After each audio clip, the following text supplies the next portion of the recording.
Assalamualaikum warahmatullahi wabarakatuh. Perkenalkan, nama saya Muhammad Faris Padilla, NPM saya 19630467.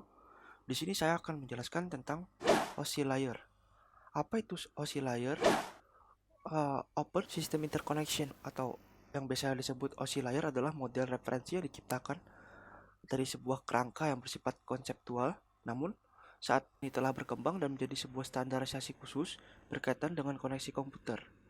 Tujuan dari pembuatan OSI layer adalah menjadi model rujukan bagi setiap vendor atau developer sehingga produk atau perangkat lunak yang dibuat memiliki sifat intervolate yang berarti user dapat melakukan kerjasama dengan produk atau sistem tanpa perlu melakukan penanganan secara khusus atau spesial. OSI layer ada 7. Berikut ini merupakan 7 model OSI layer yang mana pada setiap lapisan mempunyai tugas dan fungsi masing-masing sesuai dengan penggunaannya terkait dengan kebutuhan koneksi antar perangkat komputer. Yang pertama, application layer. Application layer adalah lapisan yang menjadi pusat atau center terjadinya suatu interaksi antara pengguna dengan aplikasi yang bekerja menggunakan fungsionalitas sebuah jaringan.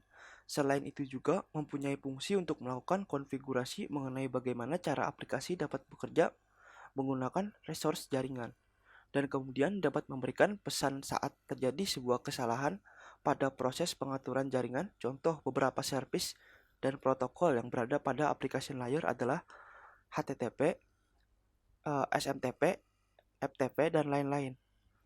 Yang kedua ada presentation layer.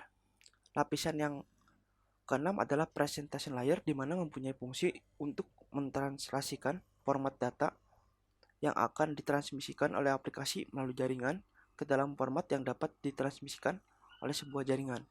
Pada saat ini, data juga akan terenkripsi dan deskripsi melalui sistem. Contoh protokol yang berada pada presentation layer adalah MIME, SSL, TLS, dan lain sebagainya. Ketiga, session layer. Lapisan kelima, session layer merupakan lapisan yang berfungsi untuk mendefinisikan bagaimana sebuah koneksi dapat dibuat, dikelola, dan dikembangkan. Contoh protokol yang berada pada session layer adalah NFS, SMB, RTP, dan lain-lain. Yang keempat ada transport layer. Transport layer mempunyai fungsi untuk memecah data menjadi paket-paket data, serta memberikan nomor urut untuk setiap paketnya, sehingga nantinya dapat disusun kembali saat sampai pada tujuan. Pada layer ini juga menentukan protokol yang akan digunakan untuk mentransmisikan data seperti protokol TCP. Protokol tersebut akan mengirimkan paket data sekaligus memastikan bahwa setiap paket telah diterima dengan sukses dan tepat sasaran. Selain itu, juga dapat mentransmisikan ulang terhadap paket yang hilang atau rusak ketika proses pengiriman. Yang kelima, ada network layer. Tugas dari network layer adalah membuat header untuk paket yang berisi informasi IP, dalam kurung internet protokol, baik IP pengirim atau IP tujuan data. Pada suatu kondisi, network layer juga merupakan proses routing melalui internet working dengan menggunakan bantuan router dan switch pada layer ketiga. Yang keenam ada data link layer. Para data link layer memiliki tugas untuk menentukan setiap bit data dikelompokkan menjadi format yang disebut dengan frame. Pada level ini juga terjadi koreksi kesalahan, flow control, pengalamatan hardware atau perangkat keras seperti halnya pada MAC address, media access control access, serta menentukan bagaimana perangkat jaringan seperti hub, repeater, bridge, dan switch pada layer 2 dapat beroperasi. Untuk spesifikasi IEEE 802 dapat membagi tingkatan menjadi dua level, yaitu lapisan media access control dan lapisan logical link control. Yang ketujuh, ada physical layer, dan model OSI layer terakhir dan yang paling utama adalah physical layer. Fungsinya adalah untuk mendefinisikan media transmisi jaringan, sinkronisasi bit, metode pensinyalan, serta membangun arsitektur jaringan seperti pengkabelan dan topologi jaringan. Pada tahapan atau level ini juga mendefinisikan mengenai bagaimana sebuah NIC, Network Interface Card, dapat berinteraksi secara langsung dengan media kabel dan perangkat radio. Untuk setiap pengiriman data melalui tiap layer dapat dianalogikan seperti Anda mengirim surat.